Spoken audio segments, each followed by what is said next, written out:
A venue turned up which you could only really call a dream venue. 80 acres of pure heaven. It was just unreal.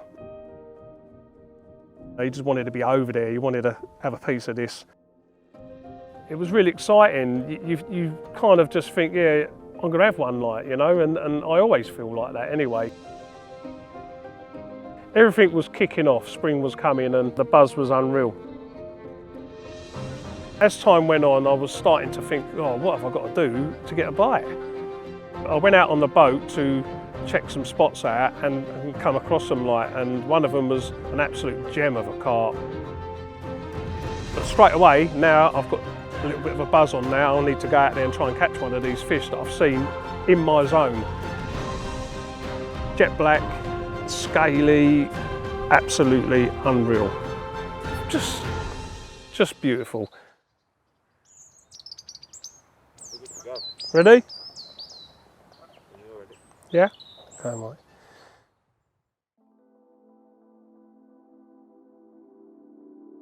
A really good friend of mine and a great angler, Jim Hepper. We've been fishing together for quite some years now, taking on some quite demanding, tricky waters. You know, we've been down in Vinatro, all the way down near Chichester, spent our time on there, and then we moved on to Inglesfield and so on. You know, it's been about getting on for 7 years. We've been fishing these type of waters together. Jim finished on Inglesfield, catching the black, and was obviously after somewhere else to angle. A venue turned up, which you could only really call a dream venue, really, because when he was talking to me about this place, it seemed like the dream setup, the dream lake that you always dreamt of, like, you know. This southern lake or water is around about 80 acres. From what he told me, it was crystal clear. Only a small group of lads fish it. A friend of ours called Piers runs it, and yeah, the way he described it just absolutely got you fired up, like, you know, you just wanted to be over there, you wanted to have a piece of this. In all the years I've been fishing, I've never come across a lake like this, like the lake that you would dream of fishing. And from what Jim was telling me about the place and the excitement in his voice, and he certainly fished some waters, really got me fired up. I think there was about 14 members, something like that, over 80 acres. Most of the guys that have been fishing there have been fishing there a long time, and I wouldn't say it's been angled that much, so the fish would be very, very stuck in their ways and nomadic and just doing what they've done. So it's like going back in time, really, and that's what I used to say. The place was like something out of you know, some storybook, going back in time, and just this beautiful lake. The following season, I got offered a ticket, which I'm never going to turn down, especially on a venue like that.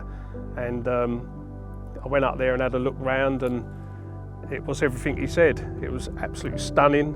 It was just like lost in time. There was no real pegged out swims. There was no commercialness about it whatsoever. It was all 80 acres of pure heaven. To know where to go was a bit of a tricky one. I mean, from what he told me, the lake gets extremely weedy, and from where he was fishing the previous year, he pointed out a swim on an island. It was all boating. We had to boat to the swims, which is something I've never really done, although I went on Raisbury for a little while, and I have used boats around my own fishery loads, but not really fished off of a boat, you know, dropping leads and baiting from boats, and being able to do that type of fishing was something that I really wanted to do and something I've never done. So to have a chance to fish a lake like that, it would be another experience that I can put into my little collection of angling adventures, like, you know, just to be able to use a boat. Jim suggested this island swim, hoping that from where he was fishing I might be able to intercept fish as they come down the end of the lake, and it did look the perfect place for me to set out.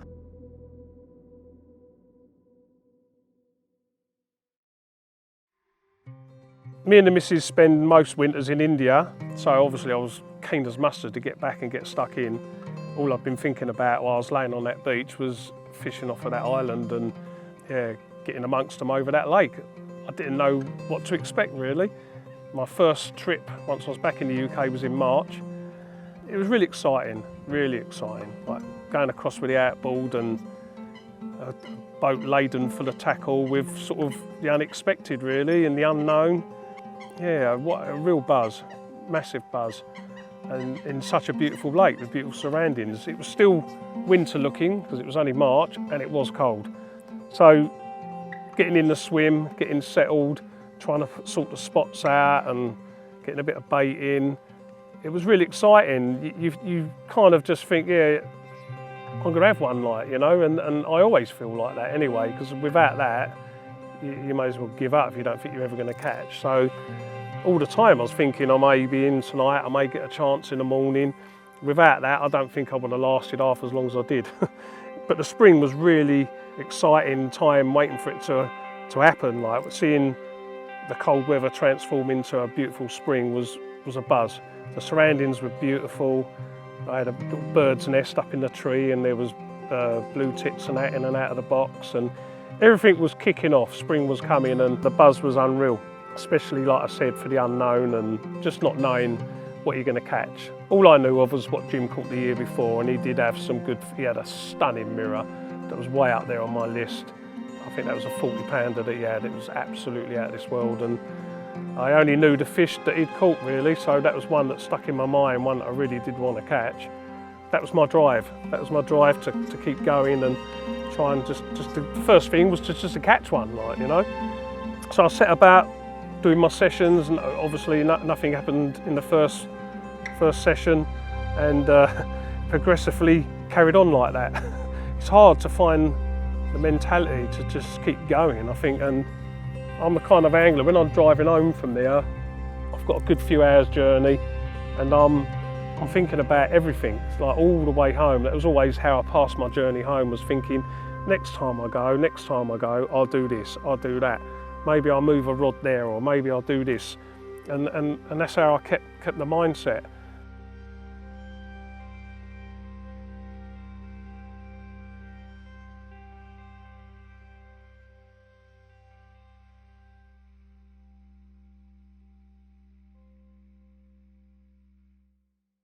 As time went on and we did start moving into sunnier times and the spring arrived, I thought, now's my chance, like, you know. Obviously the fish were up the other end of the lake, holding up that end, and now the spring's here, I'm going to start catching, you know.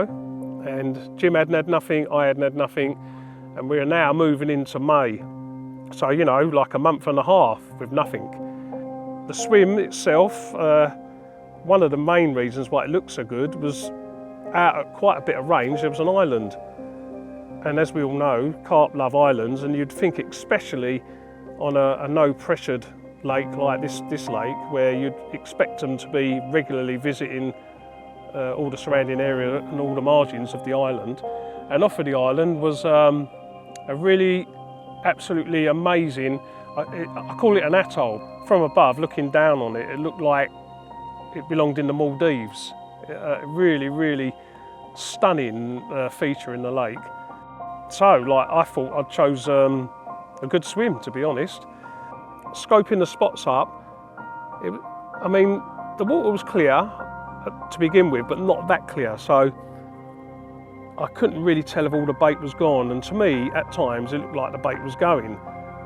But as it got more cloudier, I couldn't really tell whether the bait was still there, like, you know, and what I was seeing on a few times was the bait was covered in a little bit of silt, which made me think that fish were coming in and dusting it over where they'd been feeding, and maybe that may have been the case, like, you know, and I was just unlucky.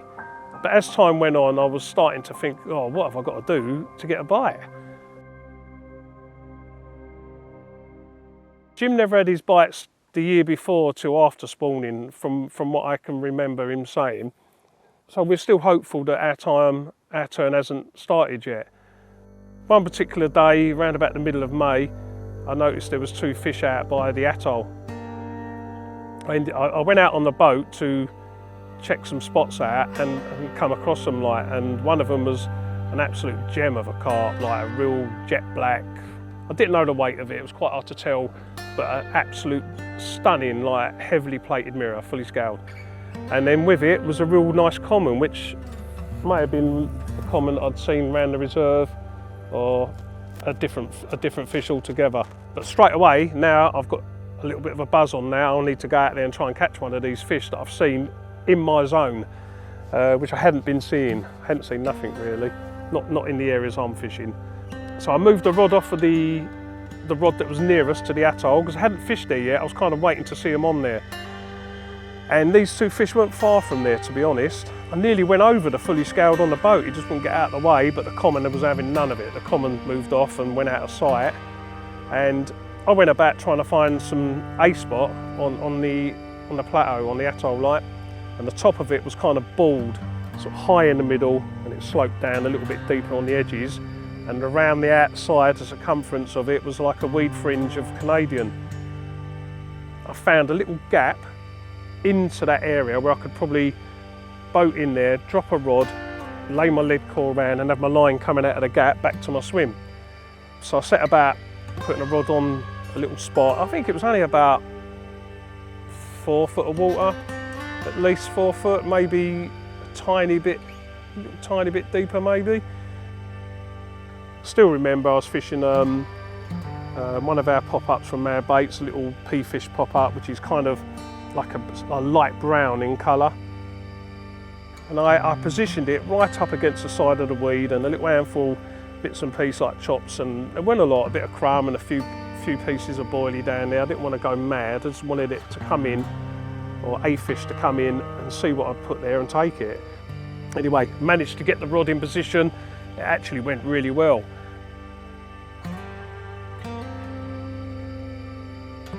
I thought I was going to get done because there was a few swans and that around, and I thought they may be able to get down and start having a go at it. You know, they kick their legs and their paddles and send all the bait up in the air, and it would have been ruined. The chance might have been gone, so I didn't want to keep going out to the spot.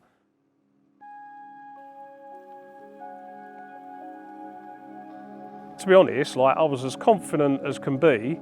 But knowing this lake and how hard it was, we hadn't had a bite for 5 months.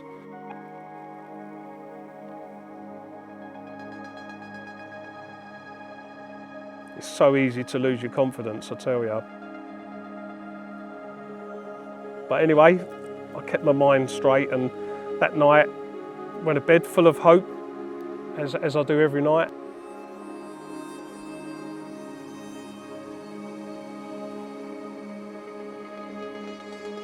Early hours of the morning, I was just away. The atoll rod was ripping. And I'm a long way out, you know, a long way. And fortunately for me, it wasn't as weedy as it got later on, because I think I would have struggled.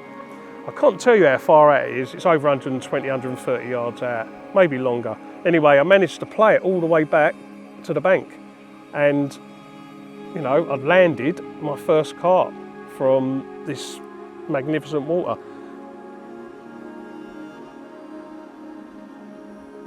You can't imagine like the buzz. I mean, it was just unreal.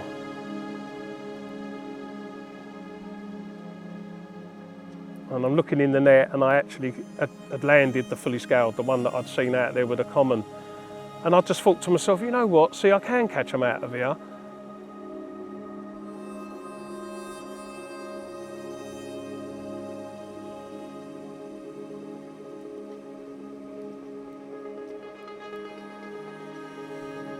Yeah, I mean, this fish was absolutely unreal.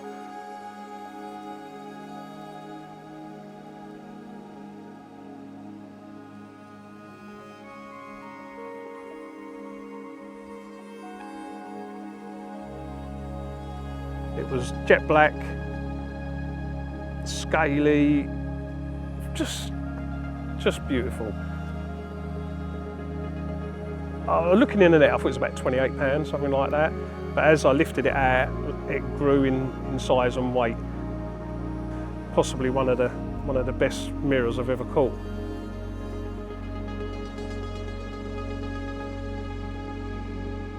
The weight was immaterial.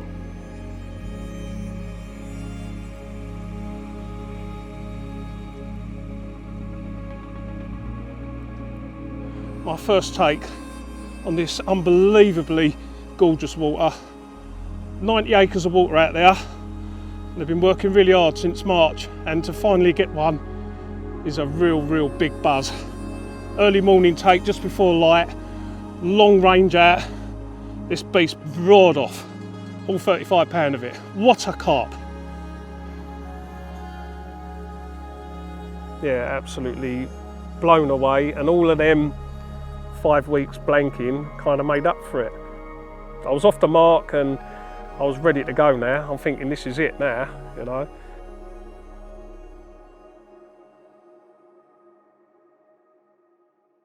Jim was still sort of like waiting for his first bite, but it weren't long after that. Once they'd spawned, the fish started turning up in Jim's zone, and he started slowly like catching a few, and I weren't getting nothing. I don't know what was going wrong. They was obviously on a route that they take, which didn't include where I'm fishing, because I just didn't see any, and I weren't getting no bites. And then the water did go clearer, and I was able to see that my bait was just staying there.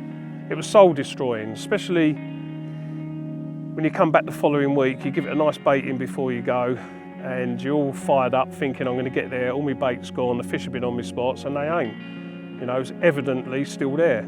So the only thing I could do was try to fish different areas and different spots. And I remember in the early days I see one down my left margin, and I found a nice spot down there and put a rod down there. And then I started investigating around the island. Islands are magnets for carp, aren't they? I thought they were. Anyway, first of all I fished one right on the margins of the island over an overhanging bush, absolutely crystal clear bottom. Beautiful little spot, a little bit of bait on it. I thought they're going to be coming round this island at some stage, that rod will do a bite. That weren't to be, nothing happened. The bait was still there the following week. So with that, as I followed the island round to the right, there was a really nice little gravelly spit that come off of it and went underwater, and it went right the way down to the Canadian, and the Canadian come round this spit. And as it went back towards the island, there was a lovely strip of silt there, and I thought, this is the one. This is the spot, I've got it now. Anyway, sort of primed that up and ended up fishing that area, a rod on that area for quite a few weeks. And yeah, nothing happened. Nothing. I'd come back and the bait was still there. It hadn't even been eaten by a tench. And like, this is by no means nothing to do with the bait. This is just carp not visiting the spot. I didn't catch many tench, to be honest, although I did see a few in there towards the end of the year. I did see quite a few tench. So then you start thinking, what have I got to do? And because I kind of chose my swim and made me bed and I had to lay in it, I had to carry on, and there weren't really anywhere that I wanted to move to. You know, like the lads are spread out around the lake, and like I said, we all respected each other's bit of water. And it was my choice to fish the island. So there were swims I could move to, but there wasn't any that I really fancied that were any better than where I was at that particular time.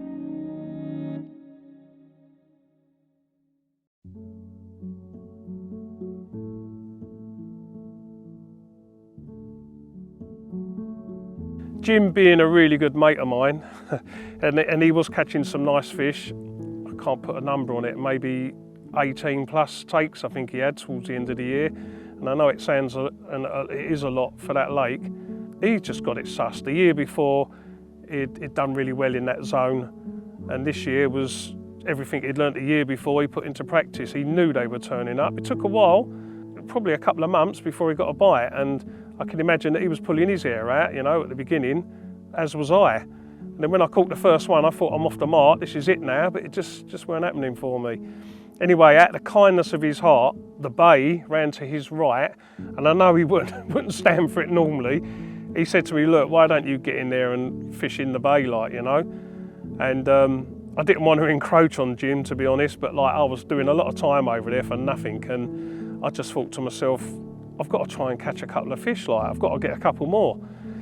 And the fish were in the bay in the days. They were sitting in the weed and sunning themselves, and they'd fed on Jim's areas from what we could make out and over the night, and then they'd moved into his bay to lay up and digest what they'd ate at Jim's bait, I would have thought. With that though, there was still a chance of me enticing one on the spot for a feed up. I mean, I went right down into the bay on the left-hand side and made myself a little swim there, and had a new lease of life. Felt absolutely confident that things were going to change now. I was going to catch them, like, you know.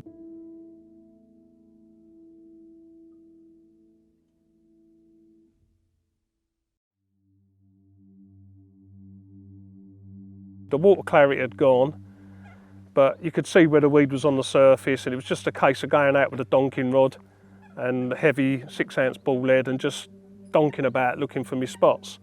I managed to find three spots, baited them, see fish in the weed. It was hard because I didn't want to disturb them, so to kind of get everything done before the fish turned up was quite a chore in itself. But I managed to get 3 spots sorted and blanked that week, blanked that session. You know, it was my first session in there, so I had a feeling that I was possibly not going to catch anyway. It was just priming it all up.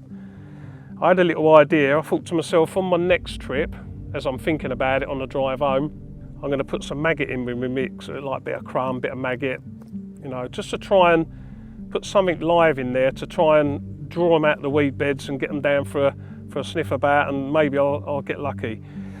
So I took, I think it was white maggot with me, and just mixed it in with my my bait that I put in over the spots. Couldn't see the bottom because of the water clarity, so I wasn't sure whether the bait from the week before was there or gone. I didn't put too much out. Anyway, over the spots this time, a few handfuls of maggot mixed in, and rods are out, and now I'm a little bit confident. There's fish in the weed beds. I think I've got a chance. I put the rod out. I brought the rod back, put it on the rest. And so I can't try to remember what happened. It was kind of like, I think the bobbin was on, but I hadn't turned the alarm on, something like that. Next thing I know, the bobbin's at the top of the rod, and I thought, that was all right just now, it was slack. Why has it gone? I just thought a bit of tow or something's gone through my line. So I put the bobbin back down again, turned the alarm on, and next thing it just cracked up to the top. It'd only been out there like 10 minutes. Anyway, I wound down on it, felt a little bit of something on, and I'm weeded up. So I've had a bite, you know. The first initial bobbin hitting the top must have been a fish dropping straight out of the weed, going straight down there on the maggot and picking up my rig, which I thought, once again, I've cracked it. I've got the key to success, I've cracked it. This is what's going to do it for me. I had to go out on the boat because it was weeded solid. The wind was pumping in that bay. And if you've ever played a fish from a boat when it's windy, it ain't the easiest of things. So I'm getting towed about by the fish, weed bed to weed bed, not knowing what I've got on. I think Jim come and stuck his head through the trees on the other side of the bank, and he could see that I was into one. When it's blowing you around like that, you're just worried that you're going to hook pull it, because like they sometimes take you by surprise and charge off, and the wind picks you up, takes you the other way, and too much tension on the hook sometimes. But anyway, I was lucky enough to get it all in the net with a weed, and pulling all the weed out, I could see it was a common, probably about scrape of 20, 21, something like that. You know, another bite and another carp, so I was more than happy and thinking that I've got the answer now, I've cracked it. I wasn't going to take it back to the bank and photograph it, and that weren't me being ungrateful. I was very, very grateful, and I'll always remember it, but I unhooked it in the net and slid it back over the net cord light and let it go. Nothing else that session, but the following session, for some reason I took red maggot instead of white, and baited up the spots with my red maggot and my bit of freebie like my crumb and boilie, whatever I was using. See a few fish about again, sitting in the weed. And I'm thinking to myself, it's imminent, I'm going to have a bite this session, but nothing happened. So that's 3 weeks now in that swim.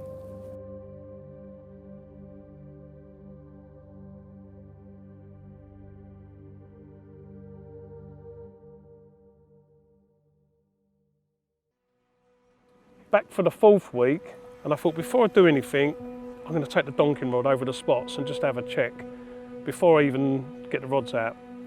So I took the rod out, and the first spot, which was on a cane to my right, went out with a donking rod and just sort of donked over the spot. The spot felt fairly clear, but as I'm donking it, after a little while, loads of bubbles come up, and then bits of boilie were coming up, right? And I'm thinking, oh, flipping hell, like, it's still bait on here.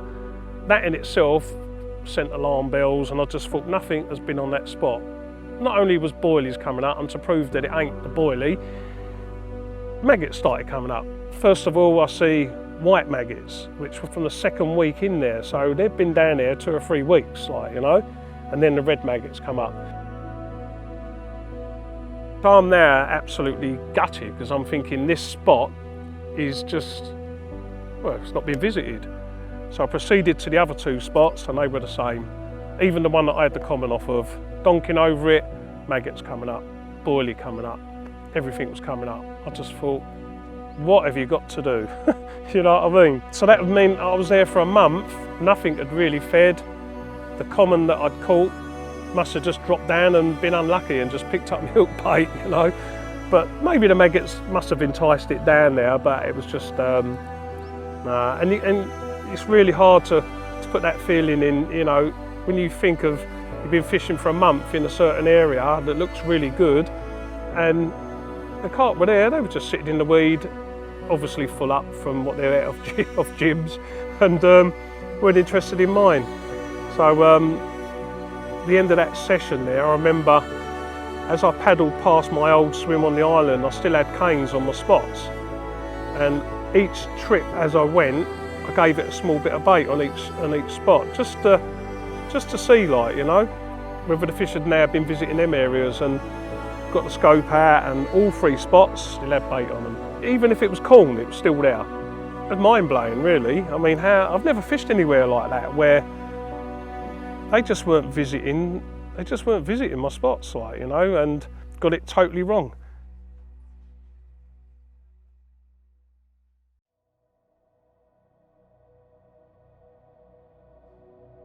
Really brought it all home and put it all into perspective, like just how wild these carp were, but not uncatchable, obviously, because they'd been caught up the other end and they'd been caught where Jim is, and it just seemed like they were up there for whatever reason, spawning and holding up in the weed beds, and then when they were on a move, they'd come down and Jim had got his areas properly sorted and they were feeding on him and then going laying up in the weed. It didn't seem like there was any in between, and I can only put it down to the lake's never received that much angling pressure, from what I know. Only sort of recently, more recently, has there been more anglers on there that are putting a bit of time in, and the fish probably not used to bait. They've been left to their own devices for so many years, didn't really associate boilies and our bait with their natural food larders, and were so set in their own ways of feeding on the natural food year in, year out. But I suppose if you get it in the right areas where they're grazing naturally and they come across it, don't get me wrong, when they come across it, they were having it, you know, but they weren't swimming around the lakes like on a lot of waters looking for boilies and looking for our bait. Oh, I left one little bit out. I did lose a fish as well. I moved to another swim in another area. I had my rods out in the water, and the power, that's what I was going to say, at one end of the lake there was power boats and you weren't allowed to leave your gear there. It was kind of set up, packed down each session, because these boats come past and they were outrageous things. Yeah, they come in close as well, like, you know, if you had your rods out, you got a chance of getting a whole lot ripped in the lake, followed by water skier or suicidal mono skier on the back that kind of tried to hit your rod tips if you could. But yeah, up on this particular swim that I moved into, I had the rods out in the water. After the power boats went in, I cast them out, and I'd kind of set my sensitivity really low on my alarms because of the waves that were coming in and that. And I remember in the night having quite a few bleeps on one of the rods, and then I woke up thinking, well, that's not the wind or nothing. That's got to be more than that because of the sensitivity I got on them. Anyway, cut long story short, when I did investigate it, the rod that it's occurred on was way down to the right. It was definitely a pickup of some description, and I can only think it was a carp. I wouldn't have thought it was anything else. So that was 1 to them and 2 to me, so I only ended up with 3 bites.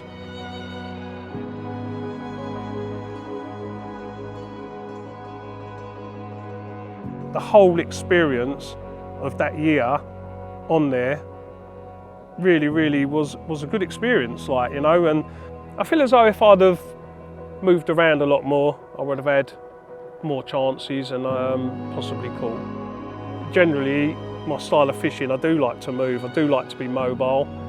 This is the first time that I've gone into a swim like I did and sit there for 60 nights for only 3 bites was, for me, looking back, you kind of think it was a waste of time.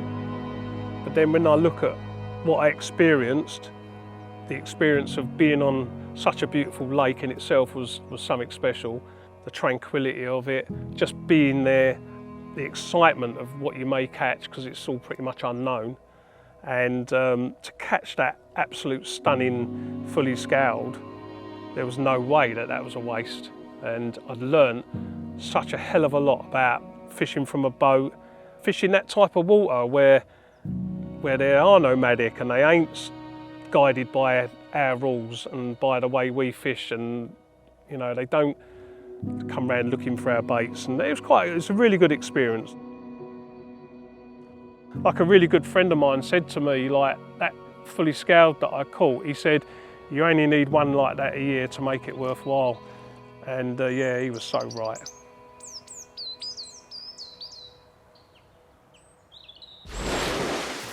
Mate, I knew it. Did you get that? Oh, I can't believe that. Oh, bollocks. 3 wicked shots, mate.